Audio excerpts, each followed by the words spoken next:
And welcome everyone to this excellent episode of Indie Spotlight. We're very excited because we have a really cool, awesome guest with us and to talk about something very special and something we haven't really gotten to see a lot of on the Indie Spotlight before. So really, really excited to talk to him. My name, of course, as always, I'm your co-host, Michael, and we're joined by our fellow co-host, Matt, here. How we doing, everybody? And so, yes, as I said, we're joined by a really cool guy, JJ Walsh. We're really excited to talk to him and just have him tell us a little about all he does here. So without further ado, welcome, and how are you doing? Thank you. Great. How about you guys? We're doing great. Thank you so much. We're really excited to talk to you today. Absolutely. Yes, excellent. And for those of you out there who maybe not be familiar, JJ Walsh has written a new novel called The Chowderhead Crusades, and we're going to dive all into what that novel is all about. But why don't you maybe give us a brief introduction on who you are and why you got into writing? Well, let's see. I'm a writer. I'm a father. I'm a business owner. My background is actually in advertising. I'm a copywriter and been running my own agency for almost a couple decades now, which seems like about 1,000 years. But yeah, so I noticed a lot of authors had been copywriters in advertising in their day and I thought I should do that too. So that's why I just saw a lot of authors have been copywriters. So I thought I'm a copywriter. I should write a book. That's really interesting. Kidding, obviously. Not that a lot of plenty of writers have been copywriters, but my background is, I started with screenwriting and kind of evolved over the years and kind of realized novels give you an opportunity to tell more of the story because you're able to tell much more of the internal dialogue than you are on any sort of screenwriting. So that's how I kind of launched onto the journey of writing a novel. Well, that's really interesting. Maybe copyright could be could be another job down the line, perhaps one day. We'll see. All right. Hey, you just might have the skills to make it even better. Yeah, right. Well, that's awesome. I mean, I love to hear that kind of inspiration and to where you kind of got started from there. That's really interesting. And now, what is the book Chowderhead Crusades? What is the basic premise of that book all about? So the premise, I'm going to read the back cover here because every time I try to do it off the cuff, I screw it up. It sounds like I'm describing something I haven't read, which I've definitely read the book while I was writing it. Well, that's good. I'm glad to hear that at least. So here comes. It all started back at Comic-Con 2036. That's when Cataclysm Catholicon popped out of thin air to decree that humanity was headed right down the crapper. His solution: entice the planet's population to learn the lessons of superhero comics. Ridiculous? Damn straight. Just the same, Cataclysm's challenge was born, with a grand prize that promised to endow one lucky comic book scholar with the power to change the world. Almost 2 decades later, Cataclysm and his challenge have been forgotten by everyone but the Chowderheads, die-hard superhero worshippers who champion the progressive ideology infused into comics. Enter Clayton Claiborne, a 17-year-old second-generation Chowderhead. He may be living a dystopian nightmare existence on a Martian space freighter, but he's hell-bent on winning the challenge. Of course, that means recruiting his best friend and the girl he loves into a deadly showdown with a homicidal, megalomaniac titan of industry, Luther Norman, but as Stan Lee would put it, Excelsior. So, that's the gist. That's the back cover for you. I love that. The book opens with this wacky character. We don't really know what is going on with him, and it's a mystery that's revealed later. But he's kind of challenging the world to solve this superhero comic book puzzle, which will lead to a couple more stages in his challenge, and then they will get this reward of unimaginably advanced technology, or in the book as it's referred to, the UAT. Yeah, I love that. It's almost got that old school like kind of Pirate's Quest feel to it, but it's totally set in this different style universe with pop culture and comic book, and being the focus as opposed to something like Pirates or something. Well, it's absolutely. A really cool take. Yeah. It's the Portland Book Review called it the comic book nerds Ready Player One. And that is not a coincidence, because after reading Ready Player One, I was tremendously inspired, and I thought, And for those of you who are familiar with Ready Player One, the book, not the movie. The movie is great, right. but it's not. It's a completely different animal from the book. Very true.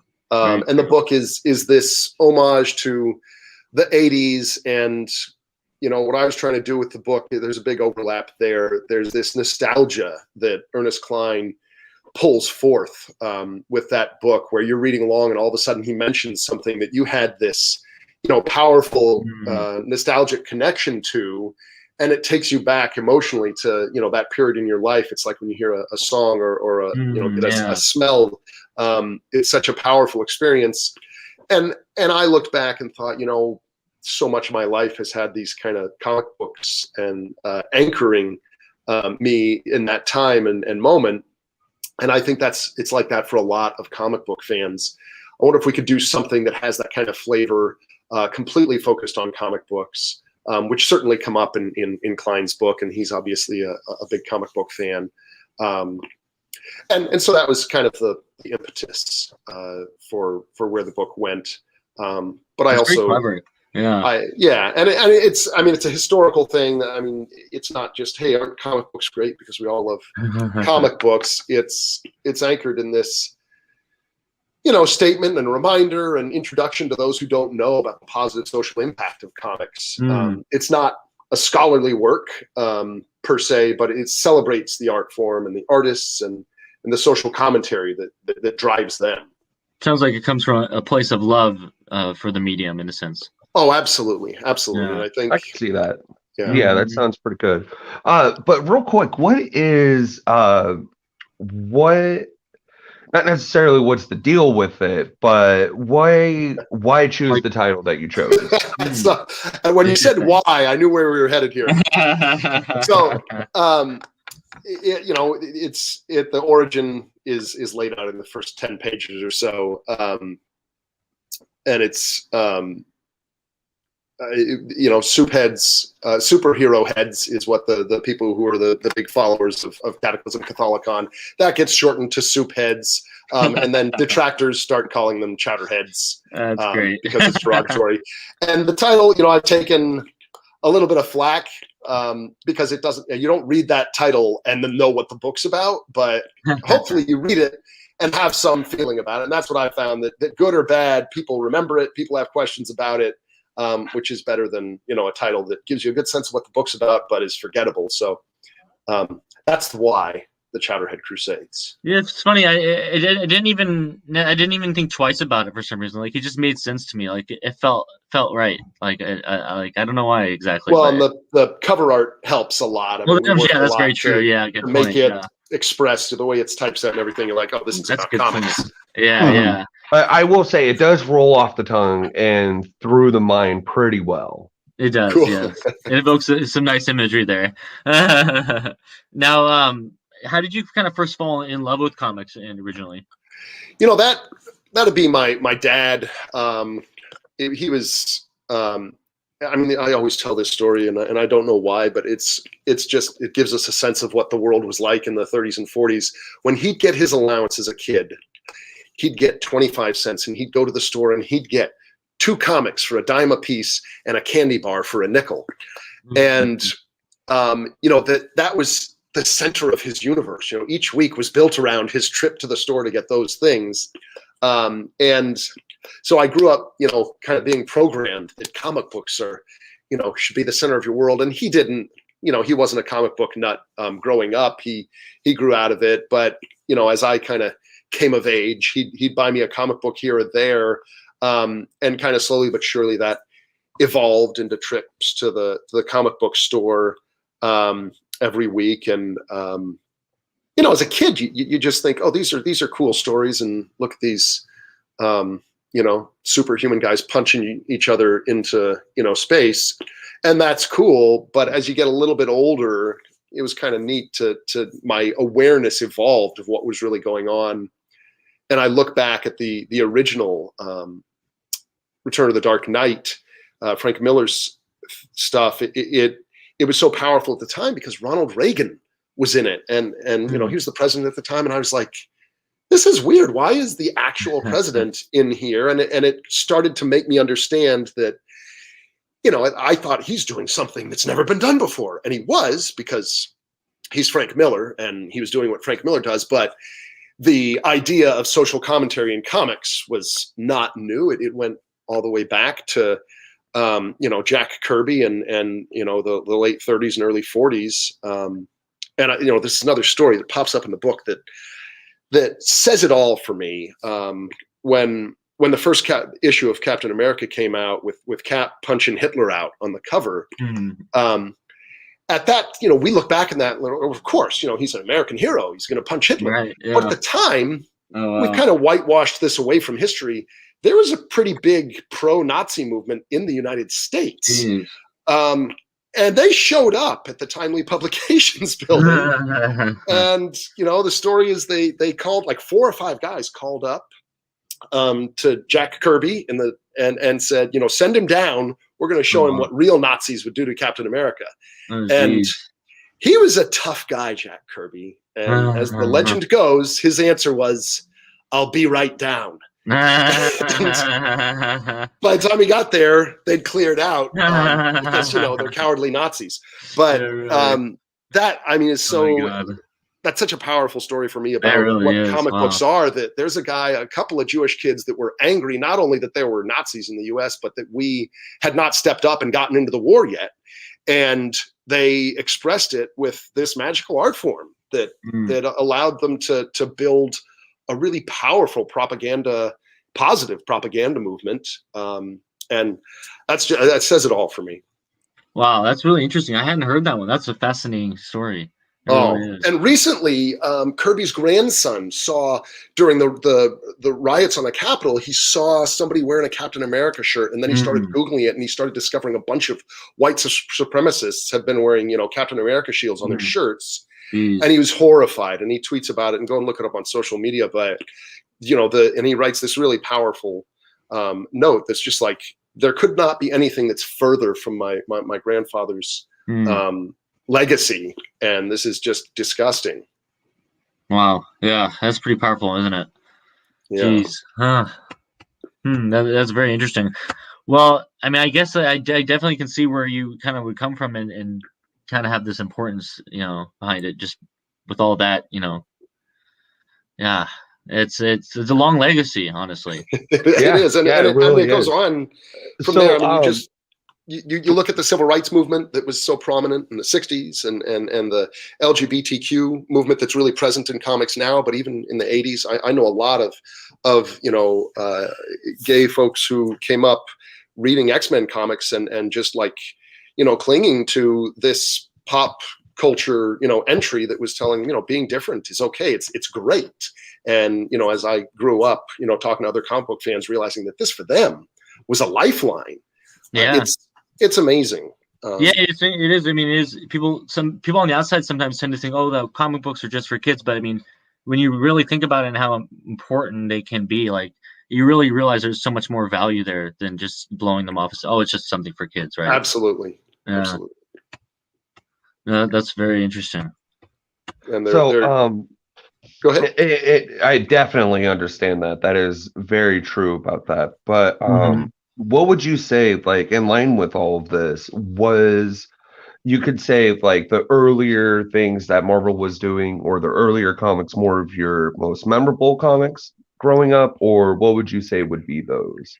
Yeah, I think, it's that kind of 11, 12, 13 years old, 80s for sure. I mean, I look back, for me, the amazing pivotal event was the Secret Wars stuff that I'm actually rereading with my kids right now, because they've been exposed to a lot of cartoons that are got a lot of nonsense about where Venom came from.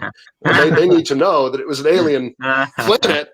And so that's the Secret Wars, the Frank Miller Batman Return of the Dark Knight, that whole era, the death of Captain Marvel, all that stuff is just like, I think about it and bam, I'm right back to 12 years old. And, I remember the chair I was sitting in my house when reading these issues. It's with that nostalgia, right? Yeah. Yeah.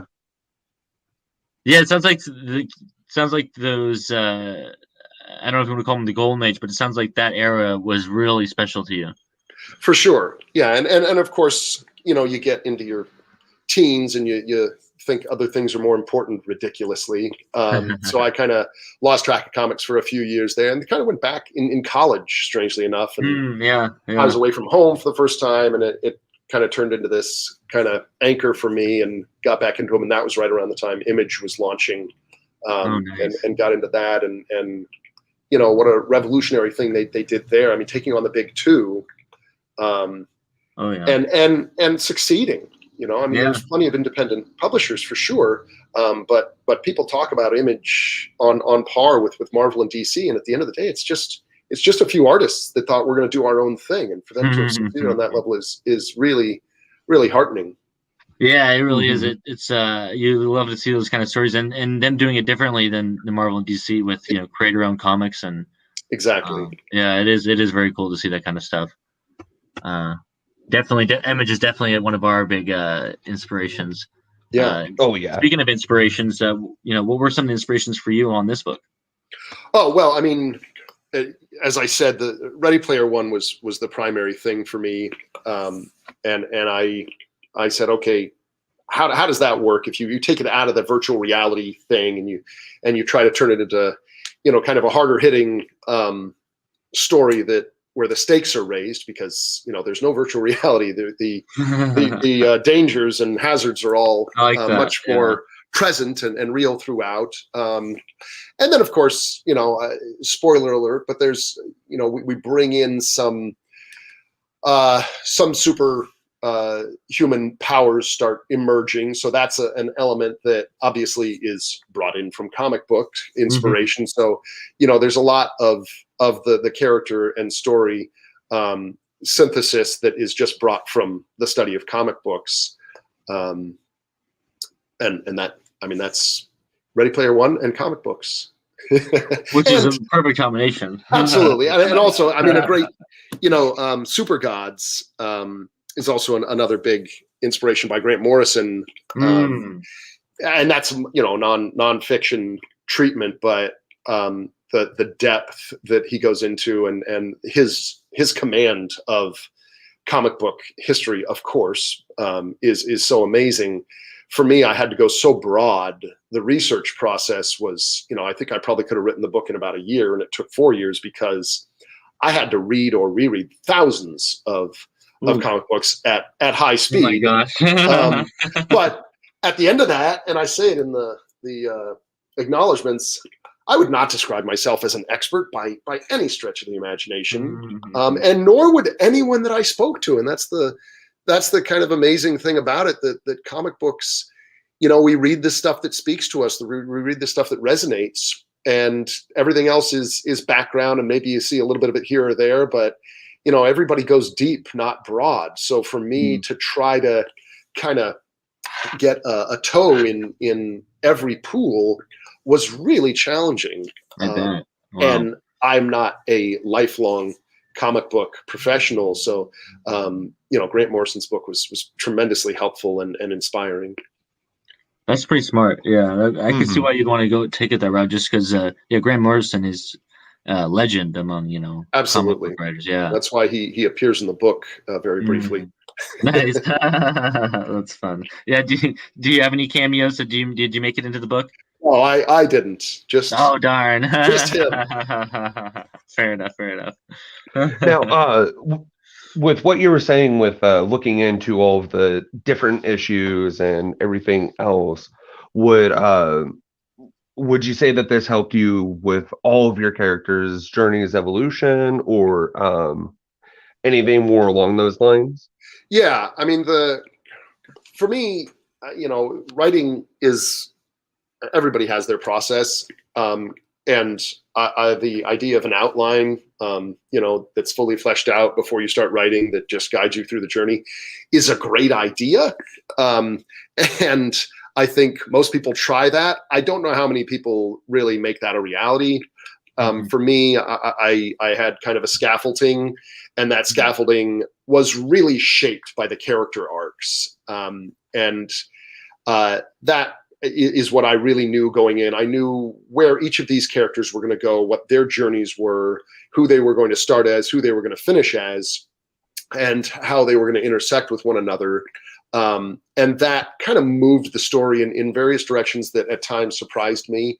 But that for me was the driving force. And so certainly where we have symmetry with comic books, I was definitely pulling from origin stories and kind of tropes throughout comic books, which was necessary. And there's a kind of a meta thing going on that you have this main character who is obsessed with comic books and knows everything there is to know about comic books, is a living encyclopedia.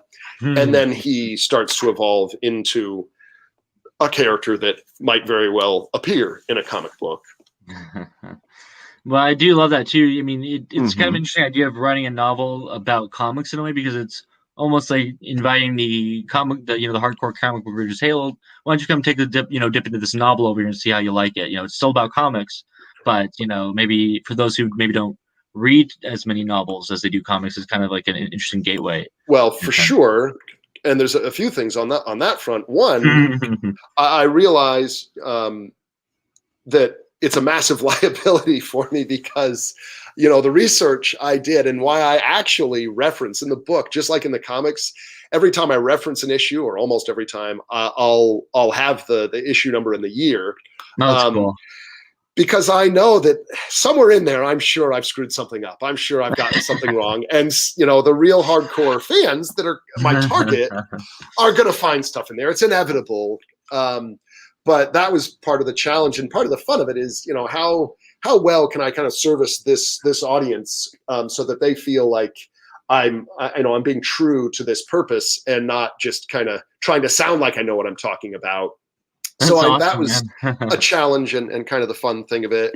But I also knew that not only do people not read a lot of books, comic book readers, I think, are probably reading more books than most people, but generally reading books is on the decline. People don't want to read, but they do listen to audiobooks increasingly. And it's a massive market there. So the entire time I was writing the book, I was thinking of it as an audiobook, and kind of reading it aloud to myself and saying, how is this going to translate? Because that's ultimately the medium you're really writing for, if you're writing a novel these days, I think. That's a really interesting point. Yeah, I mean, it's a good point. A lot of people do tend to go towards the audiobook medium just because of sheer convenience. Yeah. You can't read while you're, riding your bike to work. Yeah, really. Well, or driving. Probably shouldn't have earphones in while you're riding your bike to work. There's a lot of things you could try there, but I'm not sure how well this will go. But no, I mean, even the little thing like putting in like, oh, this is a reference to, this issue from this year, like that's such a comic book thing. You see that in a lot of comics where like, oh yeah, this happened back in issue 3 of this series, and exactly. Well, if you didn't read it, go check out there. And so I do and that love was that. The other thing that it is, I want people to, oh, that's an interesting. I hadn't heard about that storyline, and here it is. This is exactly where I need to go to read it. Yeah, that's cool. That's a nice touch there. Now, as I understand, you're very welcome. Yeah, and now as I understand it, in the series there are these puzzles called conundrums. What can you tell us about the first puzzle that the character needs to solve? Yes, so there's 3 stages of the challenge, and the first one is the conundrum, and then there's stage 2 and stage 3, which are much less interestingly named.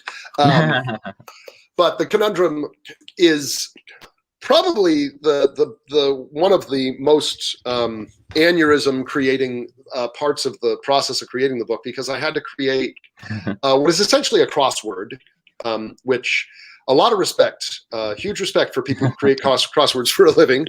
But it had to be a crossword, about comics and comic book history that felt broad enough and incorporated, all of the kind of publishers that people would think of. And the questions needed to be challenging enough so it would believably take 15 plus years for people to solve it. So the first challenge there was, well, we all have Google, so we're going to be able to solve it pretty quick. So I had to take that off the table. So in the book, I find, we're able to remove all Wikipedia and all comic book, all comic book files are only available through this site, and there's no way of getting around actually reading them. There's no software that can read it for you. Basically, I narrow it down so that the only way you're going to get the answers to this thing is to read the materials. So then I was like, all right, now you've got that. You've got, Google's out of the equation. Now we still have to make it really hard because there are a lot of people who have read, thousands and thousands of comic books.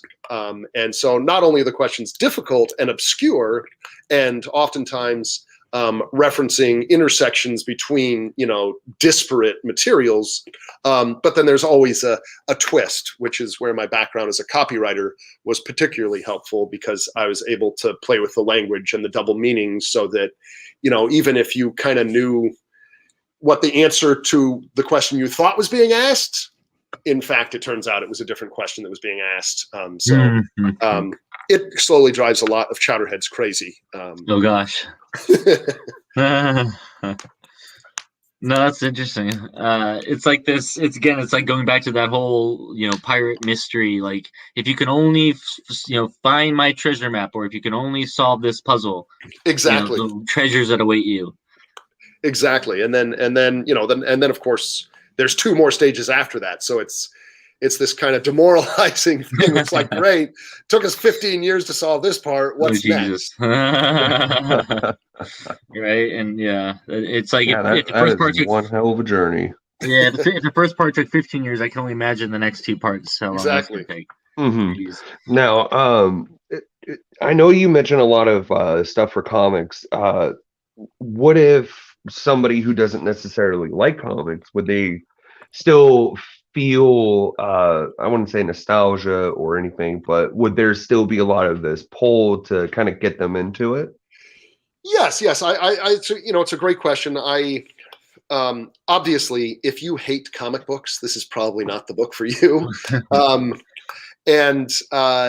that audience, I'm not going to be able to reach. But if you're, casually interested, if you're a fan of the, the Marvel movies, which hundreds of millions of people are, I wrote it from the perspective of the reader doesn't know all this stuff. So the narrator, it's a first-person narrator, and he's always telling you, well, this was, a reference to Thor number so-and-so, and this had happened in that issue. So there's no, insider kind of feel to the book. It's always, I'm a huge comic book nerd and I'm going to share my knowledge with you. The narrator is, not me. I'm, a regular guy. I'm not a huge nerd. So that's the idea, is that if you think superheroes are cool, the book's going to be interesting in terms of an educational standpoint, but also, the story itself is pretty hard hitting. I mean, it takes a little while to get going, like most sci-fi. There's a little bit of world building, but that was one of my goals, was to create a story that is basically an action movie novelized, and it is very fast paced, and there is cool. Always another mystery being introduced before, more questions than answers, and more, we're going to risk our lives to answer this question. And, the risking of the life is more interesting than the question for somebody who's not, a comic book nerd. So I think that I tried to craft it, and I think I was relatively successful in doing so, in a way that you don't have to be a nerd at all to enjoy it. Well, I do think that's cool too, because of course, action for a lot of comics is a big part of it as well. So you got to have good action in there. Absolutely, high stakes. Lives have to be on the line constantly. Nice. And do you try to bring humor into the book at all? Absolutely, and that is that is a funny thing about it. I'm a comedy writer by nature. And most of my friends, when they heard that I'd written a book, they expected, this kind of absurd tale, and it was going to be a laugh a minute. And, there's a lot of comedy in the book, and that's why I chose the first person narrator in part, because he's able to, the commentary is able to be kind of wry, making light of what's happening, especially in grave circumstances. But the book itself is not comedy. It's action movie-esque, and as we all know, action movies are often quite funny, but you don't find them in the comedy section. Very true. No, that's really interesting. I love that. That's an interesting conversation. Like you said, it's not necessarily one I would have seen coming necessarily, and so I do love that combination of like an action adventure with a little bit of comedy, and it definitely feels like a well-rounded kind of story. I feel like if there's a high stakes, you know, the fate of the world is on the line. If you don't take advantage of the one-liner opportunity there, then you don't know what you're doing. Yeah, really, what are you doing with your life there? That's perfect. Yeah. Now, speaking of one-liners, how do you approach your writing process? Do you have any kind of special approach that you take with it? Well, as I said, that the outline idea was a good idea, but there's a much more organic process that I think most writers ultimately succumb to. A little bit of trial and error and a good amount of stuff thrown away. But for me, and I think for any writer, you get up and you do it every day. I'm really fortunate in that I run my own business and I was able to set my own hours. So for the last several years, every morning was writing time for me. I'd leave the house and I'd stop at a coffee shop and I'd write for an hour or two. And sometimes I'd feel really good about what happened. And sometimes I'd feel absolutely hopeless and, terrible. And the only rule was you got to come back tomorrow morning. I think, there's an actor, I think a famous actor whose name I can't remember. It's one of the things that keeps me coming back for more as far as my artistic pursuits. Someone asked him, about pursuing a career in acting, and he said, if you can get yourself to do something else, do that. If you can't, then you have to give your all to it. And I think writers, I don't think most writers do it because they love the process. I think they do it because they feel they need to express this thing that's inside and they need to get it out into the world. And that's certainly how it is for me. I mean, ironically, I write for my regular job and then decided to write on the side. So I'm a little bit of a crazy person, but there are different types of writing. And I think that's the process, is just keep doing it. That's my advice. If you want to write or really do anything creative, just keep going, because you're going to hit obstacles and it's going to feel like it's all over and you failed. And then the next day you're going to feel like, what was I talking about? This is great. Yeah. It's probably good advice that we can all learn to take out. Absolutely. Just as long as you decide to finish the project on one of the This Is Great days. Yeah, that's probably a good idea, huh? Now, speaking of which, how did it feel to actually finish the book? Like, you knew that your final draft was done, it was good to go, and now, like, what was that feeling like? Yes, so I mean, I talk about finishing the project, but how did it feel to finish? And my answer is always, I'll let you know when I get there, because I think and again, this is a story I always tell, so apologies to anybody who's heard it, but there was a painter who was caught in the Louvre making final touches to a painting that had been purchased and hung in the Louvre, and they broke it in. So, I just have to finish it up. And, that's how it feels. I think any writer, if you're any good, I was just listening to it on my way here, and I just caught a redundancy in a sentence, and I was like, oh! And it is never done. I think you get to a point where it arrives at a sufficient level of doneness, and you're able to have other people start seeing it. And for me, that's when you're able to separate from it. Other people are now reading it. It's published. It's in the world. People have bought it. It's hard to change it after they bought it and took it away from the store. So that, I think that more than anything is relief to be given license. I mean, crazily, to start thinking about the next thing, which I'm about halfway through now. And so it's this cycle until you have another one to start, you can't let go. And it's, so it's difficult. I guess it feels good to have something out in the world. Every time you look at it, you're going to find something that you would change. And that's why I love advertising, and that's why I do it for a living, because you're given a very small window to do the job, and then it's taken away from you. You know, the media schedule is going to remove it from your desk, and you did the best you could, but you could not sit and work on it for another few weeks. With a novel or anything that you're working on for yourself, you could just work on it forever, and you really could. Yeah, really going back draft after draft, trying to perfect it, make everything just right. Exactly. Yeah. I mean, you know, and then that process, the really nightmarish part of that is that every fifth time you go through, you discover something that actually makes a meaningful difference. You know, the 4 times before that, it's all diminishing returns. But then you're like, oh, what if? And for me, the print edition is, you know, it's a different experience from the audiobook, because there are footnotes. You know, there is a Chowderhead slang, and it's pulled from comic books and shorthand for comic books.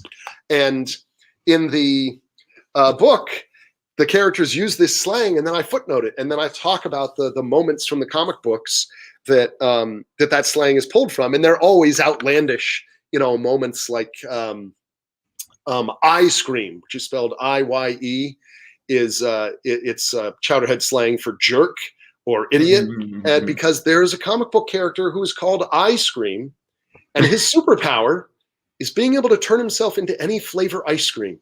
Oh my God. It's like, if you could have a more useless, pointless superpower, I don't know what it is, but that kind of, you know, ability to have that be a throwaway line for dialogue, and then have, you know, double click it down at the bottom, you've got this, you know, discovery of this ridiculous bit of comic book trivia. That's and I didn't think of expanding that comic book kind of jargon until, I don't know, the 5th or 6th draft. So then you're like, oh Jesus, I have to do at least another 5 or 6 drafts. I don't know what else could occur to me. Well, that's pretty funny. Yeah, it's really interesting, isn't it? Yeah, and it's you know, it's interesting also that it's just, you know, we come from the comic book side of things, and writing comic books, it can be not can be, it's just it's very different than writing a novel, in not just in terms of sheer length itself, but just, you know, the approach you'd have to take. You know, it's a whole different beast in a sense. Absolutely. Yeah. And I've thought a little bit about that I've thought, hey, you know, now that I've done this, maybe it's time to write a comic book. And I think yeah, that's really what I wanted to do as a kid, was I wanted to draw comic books, but damn it, if I just can't draw all that well. I can draw a pretty good Spidey, but once you take his mask off, I got to draw, you know, a Peter Parker's face. No way. The nose is supposed to be coming at you. I keep drawing it sideways. Yeah, I'm the same way. I'm a writer only. I do comics, but I have to work with artists who can do that for me, because no good. No, nothing good comes when I try to draw something. But yeah, that's interesting. I actually kind of thought of like a Chowderhead Crusades like comic book adaptation might be kind of cool.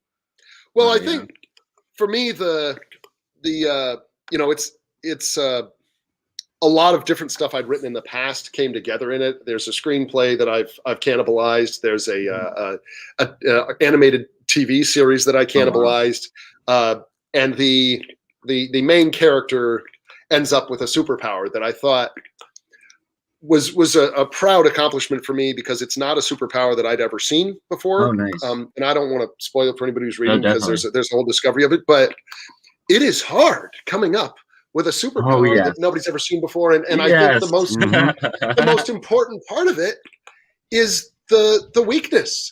What is, you know, what is your weakness? Because Superman, you know, kind of boring until you introduce kryptonite. And now, okay, you know, there's some layering here. And I think that was the discovery. You saw it happen in real time in comic book history. And this is another thing I love about comic books, that they're like, you know, the epic tales, like the Iliad and the Odyssey. They are refined and improved through retellings. And you look at the very first instance of Superman, and he was a really strong guy that could run really fast. that I believe, he was bulletproof, but that was about it. The idea that he could actually fly, the heat vision, the vulnerability to kryptonite was all introduced as different or the same storytellers told it again and again in different ways and retold it until it became this really rich, robust character that it is today. And you look at every superhero and they have that evolution where they have that initial launch and then refinement, and retconning. They take away the stuff that didn't work, and it's an amazing art form because I don't really know where else you can do that. True. But I love the fact that the MCU has decided essentially to do that in their movies to some extent. You look at Hulk, the first one came out to a lot of fanfare. It didn't do well. Switch out the director, switch out the actor, switch out the actual origin story. When they tell it in the second and third instances, they keep changing it, just as they change it in the comics, until it feels right, until it's getting the right reaction from the audience.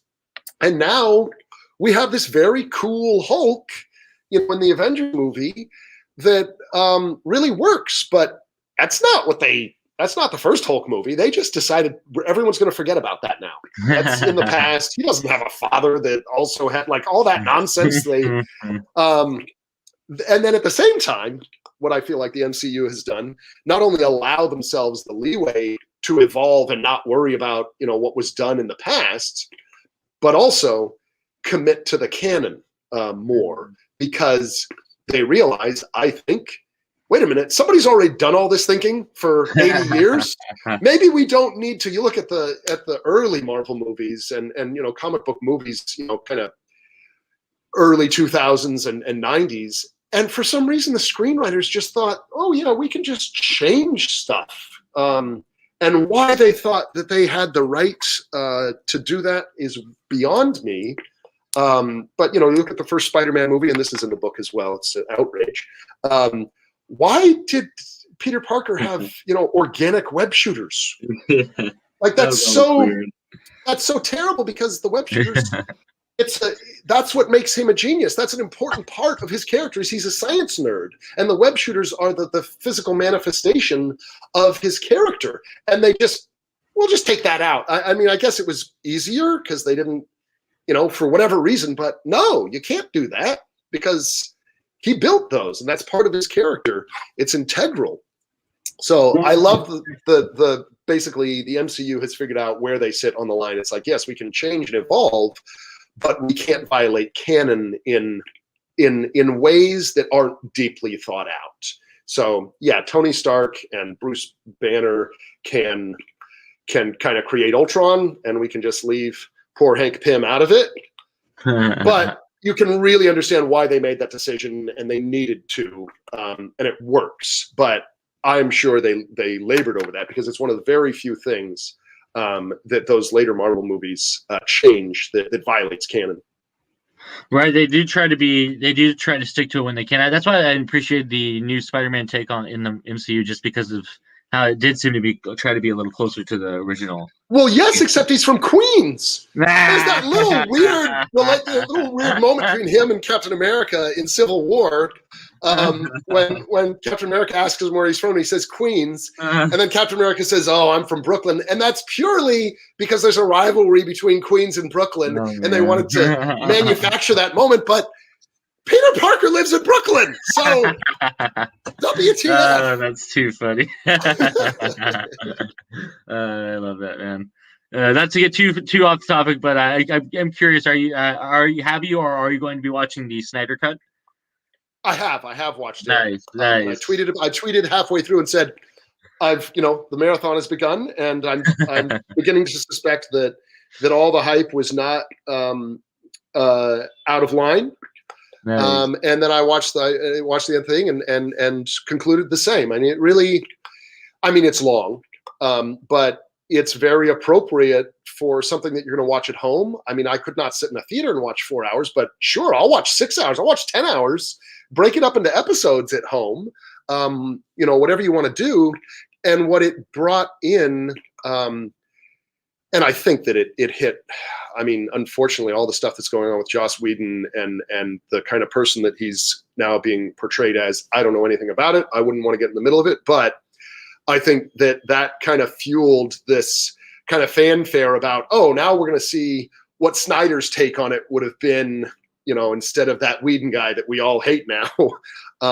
Really, unfortunately, again, we're not going to get into that. I don't know anything about it, but I think that there was kind of fortunate timing in some ways for the Snyder Cut to come out when it has, because there's additional desire to see his original vision. But then you watch it, and that's not the only reason. Obviously, it's a cool thing, and a studio I don't think has ever done anything like this. We're just like, yeah, let's take another crack at it. Right. But the circumstances with which he left the project, I think karmically, it is absolutely right. You know, give him whatever money, whatever time he needs to create this thing is right. But I digress. As far as the actual thing goes, for me, what it had that the theatrical release didn't was so much heart. There were these really meaningful moments. I think when Aquaman just jumps into the water and swims off after first meeting with Bruce Wayne.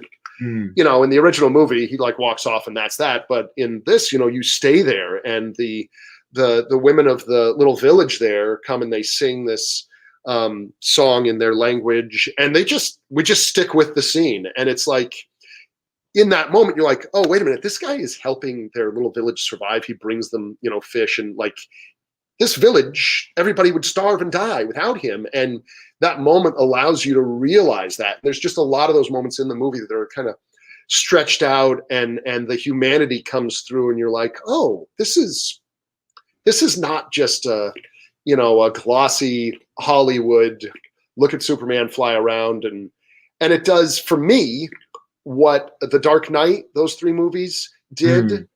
It humanized the character, but I think Snyder's doing it better because it's Snyder, and you're going to get the superhero stuff. You're going to get the amazing, you know, slow motion punching people across the, you know, the football stadium, which I need in a superhero movie that I did not get from the Dark Knight saga. And for me, everybody loves those movies because they took comic books and they made them into dramas. And you know what?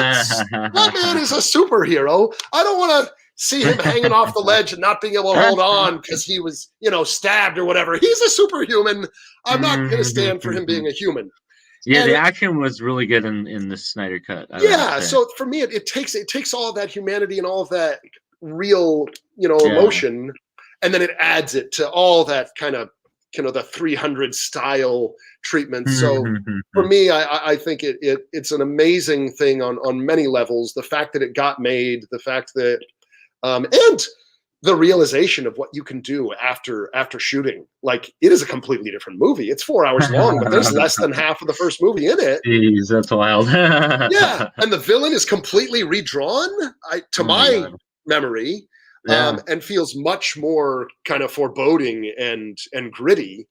They just replaced him. Of course they can. He wasn't there. So I'm all for it.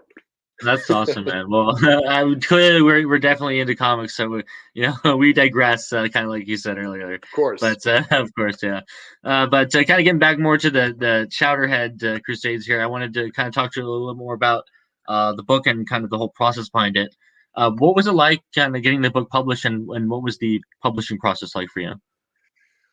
Well, that was, I had not been through it before, and it was definitely a learning curve. And I think about a year prior to getting the deal, I sent it out to a few agents.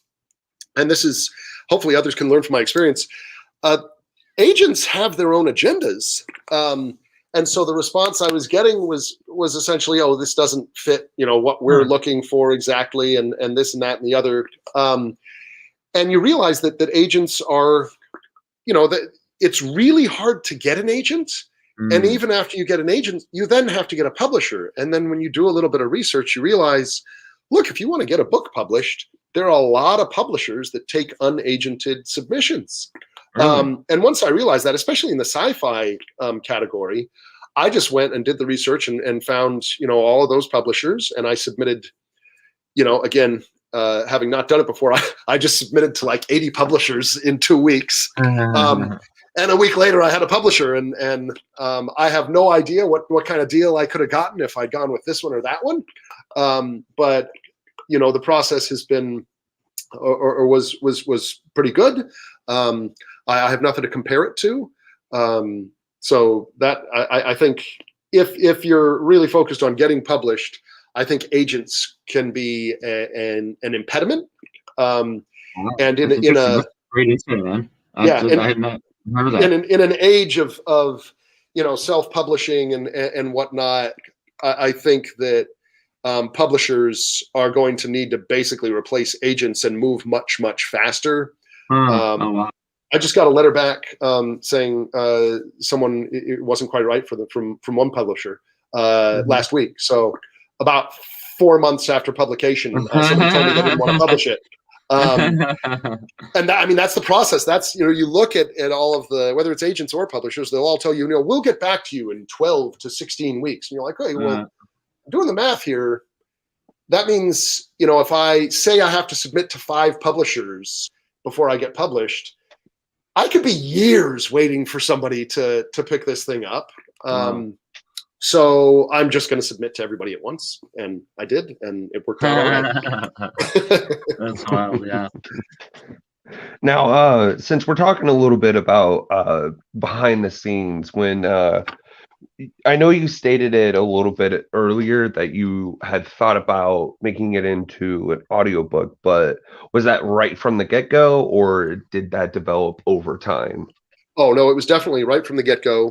And I in my head, because I was such a fan of Ready Player One, in my head, writing the whole thing, I heard Will Wheaton reading it. So shout out to Will Wheaton he's an amazing narrator. Oh yeah. But as I finished the book, Ready Player Two came out. So thanks a lot, Ernest Cline. And guess who was narrating that? So I was like, all right, well, that's funny. Realistically, of course, who am I to think that I was going to be able to get Will Wheaton to read the thing anyway? Right. And so once I got the publisher, we started going down this road where I knew how they were going to do it. It was essentially, typically they'll just roll the things out. They'll send it through Amazon. Amazon will get somebody to read it, and that'll be that. But, as I said, I'm fortunate enough to run my own business, and I've produced hundreds of radio spots over the years. Oh, wow. And this was during the pandemic. And I started thinking, what if I actually did start reaching out to some folks that have names, and it's not going to be Will Wheaton because conflict there. And then I thought, who is really the voice of this thing? Who do I hear in my head? When I shake off Will Wheaton, who expresses what comic book nerdery is in our day and age? And I thought, Patton Oswalt. Yes. And then I thought, obviously, I'm not going to be able to get him, so I should look for people that kind of sound like him and people that kind of. But on a lark, I reached out to his agent and said, "Hey, I have this thing, and any chance he'd be interested?" And then I started trying to make out my list of other people that I might think of. And then they got back to me and said, "Yeah," and we started talking about the particulars. And in hindsight, it makes sense. I mean, he has a lot of projects going on that are revolving around this audience. With MODOK is coming out any minute now. Which everybody be on the edges of your seat. I think it's so awesome, and what he's doing with the comic book tie-in. And he's writing comics. He's very present in this scene, and so it made sense for him to take on this project. I will say, I'm pretty sure he bit off more than he thought he was going to be chewing, because it is a first novel, and while I've directed hundreds of radio spots, I have never directed an audiobook, and for it to be my own audiobook, I was a pain in the ass. I know I was, and I couldn't control it. So I'm sorry. Could you go, up at the end of the word instead of down? You had to put up with a lot of shit, and I have endless respect for what a professional he was during the whole. He's an amazing guy to work with, and was super patient and professional about the whole thing. And it's a dream come true to have done the thing with him. And I mean, I love Patton Oswalt. He's a hilarious guy, and like you said, he loves comics. He's in that scene. I feel like he was such a perfect fit to read that audiobook. Absolutely. And as I was kind of getting ready to get this thing published, I started thinking, this book is all about, the social good of comics, essentially. There are exceptions here and there, but by and large, the comic book crowd is a very liberal, very, forward-thinking group. Is there a way that while I'm expressing that in the book, that the book could actually do some good? And so I started thinking, well, maybe a portion of the proceeds can go to benefit some cause, and it can really, it'll all make sense then. And I talked to Patton about the Alice's Kids as a charity that he really supports and promotes a lot, and I thought that's perfect. I'll a portion of proceeds to Alice's Kids, and it's a great charity. If you don't know about it, you should check it out. And so every audiobook gets bought, they get a chunk of change, and that's forever. So it's a little annuity for that charity that I feel really good about. That the book is, it talks the talk and then does its best to walk the walk as well. Nice. That's really cool. Yeah, I love that. You're not just putting this message across in the book, but you're actually putting, donating those proceeds for a good cause, even. Those proceeds. So that's really nice, man. That is really cool, and it helps give back. That was one of the things that when I, first heard of the book, when you reached out, I was really impressed by that. I thought that was something that I hadn't seen before. So it's a great cause. I think anybody who doesn't know about him should check him out. Yeah, definitely. I would highly encourage that as well. And of course, just getting to work with Patton Oswalt is just that, like you said, that's a dream come true. That's so cool. And I can't even imagine the joy it must feel to have a comic book novel read by someone like Patton Oswalt. You'd be over the moon, floored by that. So absolutely. Yeah, that's excellent. And speaking of, response to the book, like what has the response been like for you and, for people out there? So the response has been really, really positive. The people who are reading it are loving it. It is a challenge to get awareness, and especially from on the print side. Had there not been an audiobook, and had there not been an audiobook, associated with somebody that people have heard of, man, it's tough for authors to get out there these days. But with the audiobook, there is a lot more visibility, and but I'm still, looking for folks to talk about it. And that's why I reached out to you guys. You really have to build a groundswell of awareness to get, to kind of get that tipping point. And that's tough unless you're Grisham or Stephen King or somebody. The fact that you've released a book is not newsworthy. And Amazon's algorithms are not going to do all the work for you. Much to my chagrin. So that's reviews the deal. Definitely help, though, from what I understand on absolutely, like that. Yeah, absolutely. And we've gotten overwhelming positive reviews. I think the only lukewarm review I've gotten is from a publication that basically complained, well, this book is similar to Ready Player One, and Ready Player One was terrible. I was like, all right, well, I'm in good company, and you're wrong. So what are you going to do? Yeah. Also, way to judge one book by another completely different book. That's healthy. They basically went through and they kind of went down the hit list of, thing number one that you love about Ready Player One, that's wrong. And thing number two you love about it, it's like, all right, listen, you're not the audience. Yeah, it sounds like a review of Ready Player One, not exactly. A Chowderhead Crusades. and not a good one. I mean, come on. Yeah, really.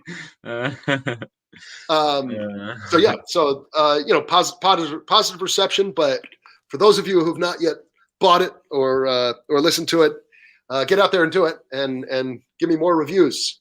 Hurry while they last. Yeah, seriously, more reviews the better. Absolutely. Yeah, seriously. Well, my question right now is, considering the whole thing with Patton Oswalt and some of the good response, it seems like as well for what you've had so far. Are there any chances of a movie in line right now, or is that something you're looking for later on? Are you possibly offering? in the future? Well, hey, Maybe later. You never know. It's again, not to reference Ready Player One too many times, but when Ernest Cline wrote it, he was like, "This can never be a movie because there's too much intellectual property referenced." And for him, that was very wide-ranging. He was, it's Voltron, it's the Radio Shack TRS-80, it's references everywhere and anywhere. For me, I'm really focused on Marvel and DC and Image, and a few other publishers are cropping up. In a book, you're able to walk that line of fair use, but the second you portray, Superman or Spider-Man on screen, you're really trying to get Marvel and DC to play together, and now that means Disney and Warner Brothers to collaborate. And never say never, but it's certainly an obstacle. The book could certainly be adapted so that all of the kind of superhero references are genericized and made into kind of like in Unbreakable, all of the comic books are fake, and they're able to make that work, and I think it could work. But the soul of the book is very much an homage to real material and the artists behind it, and so something would be lost there. But as we said earlier, I mean, the story is not dependent. I mean, honestly, you could switch out comic books for almost any interest, so you could easily switch out the specific titles for made up stuff. The story is not dependent on those specific references. And it's a rip-roaring tale. So, I think if the interest were there, it could certainly happen.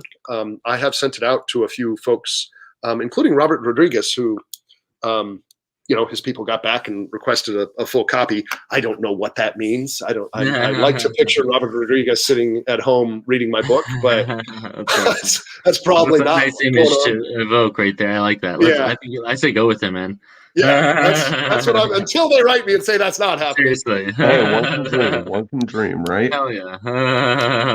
And I sent it over to Kevin Smith as well, who very nice, obviously would be a good person to get involved. But person, for real. But yeah, I think getting a book published is a big challenge. Getting it then made into a movie, I think you're talking about lottery odds there, no matter how good it is, because it is brilliant. But there's so much politics and so much real business, going on there. They need, it needs to have this demographic appeal, and the lead needs to be this age and gender and ethnicity. At Netflix at this point, there's an algorithm telling them exactly, what stories need to be written. So it's tough to happen upon that, I think. That's very true, but I do think that would be cool, man. That would be pretty awesome if we got to see a Chowderhead Crusades movie in one day. That would be amazing. Now, Neostar in the chat asked, so Chowderhead Crusade is already available and to purchase. Absolutely. The print has been out for a few months. The audio's been out for about a month, and it's at Amazon and iTunes and Audible. If you can get it from Amazon. You do not need to get a subscription to Audible. Amazon has set it up so it really looks like if you're not a member, you have to become a member to get audiobooks. Just look for that one-click purchase, and you can listen to an audiobook without becoming a member of Audible. But if you want to become a member of an Audible, it's not a bad idea because it's a good deal, and there's a million great books and authors to support on there, and so. And you get essentially how it works. So you get I believe you get a certain amount of credits that you can spend on books every month and get new audio. Exactly. But as you said, it's also available there as a one-time purchase. So if you just want to pick up the book by itself, you can be more than welcome to do that as well. Yeah, you need to go through Amazon, I think, to get it as a one-click. I think Audible doesn't really sell anything as a one-click. So if you're just looking for it. I think I believe it's not as easy, but I believe you go to the PC version. If you make sure to go on your PC, I think you can do it that way. Interesting. All right. Yeah. So, yes, I love audiobooks myself. I'm a huge audiobook guy, so I would definitely be wanting to check this one out. Again, it's just so much fun to have Patton reading the book. That's just such a fun little touch, and he's such a funny guy and stuff. I feel like he's gonna bring the characters to life in such a great way. He really does, and for he's not a professional narrator per se, obviously, because he's a million other things. But I was amazed at how he was able to capture the different characters and do a lot of different accents. I mean, there's got to be 5 different British characters, and he really manages to achieve a different tone for each of those British characters. So he a tremendously talented guy. Any chance we'll be seeing a sequel to Chowderhead Crusades at some point down the line? I've thought about that. I mean, I think it depends in part on audience interest. I have started on a series, a different kind of character with a different deal going on, and that is intended to be a series. So I'll probably get that out into the world before I get to a sequel of the Chowderhead Crusades, if there was interest. But so that's where I stand. I'm not really sure where it would go. I didn't write it with a sequel in mind. Okay, that's very cool. And given that there may or may not be a sequel, then what does the future hold for you? What's next for you? Yeah, I mean, I think I'm about halfway through another book that is untitled at the moment, but I have a screenplay that's been optioned, that is in pseudo pre-production, and maybe something exciting could happen there. That's called Faith Hardacre Meets the Devil. It's about a parking cop who ends up working as a bounty hunter for Satan. Oh my God! And that is a comedy.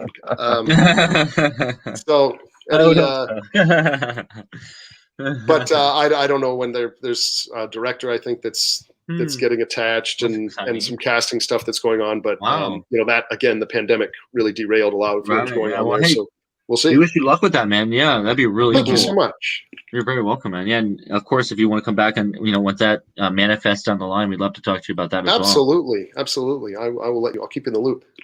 Well, thank you. I appreciate that, and it's been excellent talking to you. I mean, the book just sounds like such a lot of just such a fun time, and I love the comic book aspect, and it's even got a sci-fi spin to it and a big adventure, and it just sounds like a really great time, and it sounds like you had a really great time writing it, honestly. Absolutely. I mean, as I said, it can be a painful process writing, but being able to write about comic book nerds in space, and with a little bit of a touch of I think insulting Nazis. I think wherever I can. And that's always good. That always goes down well. That's an easy pill to swallow, I like to say. Well, for most of us. Yes, very true. Well, that's great. I'm very excited to see this out there in the world, and to see how the reception has been great, and hopefully it just continues to keep going up and up and just getting better from here. Absolutely. Thank you so much for your time, guys. You're very welcome. And as we wrap up here, is there any last bit to anything you'd like to tell the people out there who may be considering picking up your audiobook or your printed book? No, I think go check it out. Give it a read, give it a listen, and post a review on Amazon and Audible if you would, because those, as you said, are golden. They really drive whether Amazon serves it up to folks who are interested or not. Yeah, no, that's awesome. Yeah.